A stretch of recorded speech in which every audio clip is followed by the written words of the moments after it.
Are you ready for the real story behind the Channel crossings?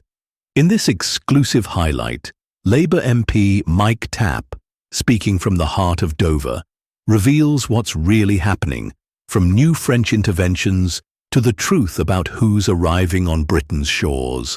No spin, just facts, straight from the front line. If you want the full picture, don't forget to like, subscribe, and follow for more essential updates. And Labour's very own Robert Jenrick joins us in the studio. Mike Tapp, I've got to ask, I mean, this is a dramatic video, but it is an incredibly serious subject. It is, and this is something I'm taking very seriously, and I know the government are. And the point in this video is two things. Firstly, to explain what we're doing so far, and there has been a lot of work over the last year, you know, record deportation, processing has sped up, and getting the French to change their laws around tackling boats in shallow waters. I know you mentioned there about the Red Day crossings today, and I've had some pictures come in, unverified at this moment, of the French in the water trying to drag those boats back, and that's really important. Is that the first time that we've seen something like that happen? It is, and I think we all get frustrated. I do, the viewers do, I'm sure you guys do too, of those photos of the French stood there watching this happen. Now, they were constrained by the laws. Yvette Cooper's worked really hard to, with her diplomatic approach with the French, to get that changed. And I think, and we'll see if it's verified later, that started today, and that's really good news. A couple of photos of the French getting in the water isn't going to convince the public that this issue is going to be solved, though, is it? We need to bring those small boat crossings down.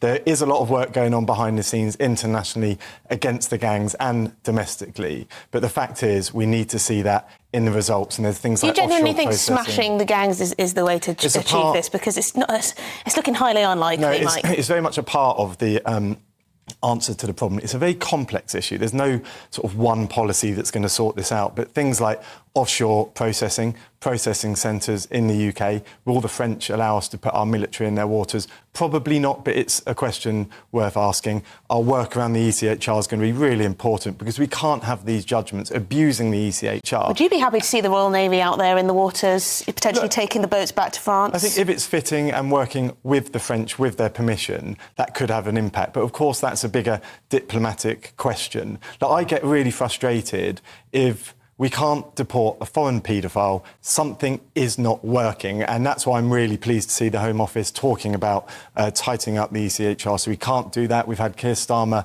talking about offshore return centres if we can't. But of course, you'd need more than, I think it's 31 member states of the ECHR. You need unanimity to agree any change to those rules. That's not going to happen. No, but there's a lot you can do domestically. So if you look at the way Denmark have worked with the ECHR, and it's ensuring that the judgments are right and that it's not being misinterpreted. You know, we should be deporting violent foreign criminals, and that's what we're looking at doing. Now, I've got to put to you something that the Chief Secretary of the Treasury said on the television last night. According to my colleagues in the press gallery in the lobby in Parliament, there was the most extraordinary briefing with the Prime Minister's spokesman, where they sort of completely stonewalled these questions. Darren Jones, who's the Chief Secretary, said last night that the majority of people in these boats are children, babies and women.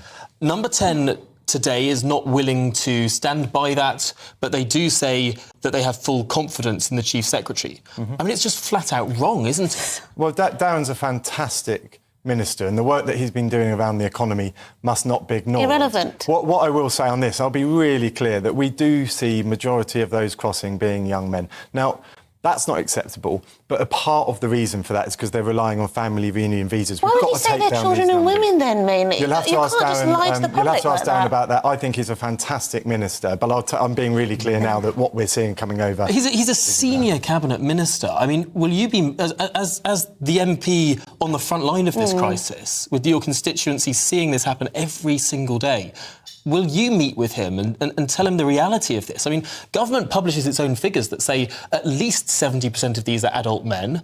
More than 20% then are people under the age of 18, some of whom might suggest that maybe those people are lying about their ages as well. I mean,